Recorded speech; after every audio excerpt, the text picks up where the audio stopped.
মালয়েশিয়ার অন্যতম সেরা দুটি শপিং মলে আপনাদের স্বাগতম। প্রথমে আমরা দেখব সানওয়ে পিরামিড।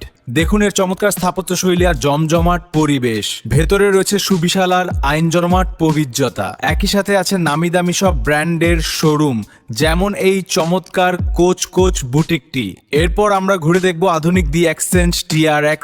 এর ভেতরের এই শৈল্পিক ঘোড়ার মূর্তিগুলো সত্যিই নজর কাড়া। সব মিলিয়ে এক বিলাসবহুল শপিং এবং বিনোদনের দারুণ অভিজ্ঞতা।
ভিডিওটি ভালো লাগলে লাইক ও সাবস্ক্রাইব করুন। ধন্যবাদ।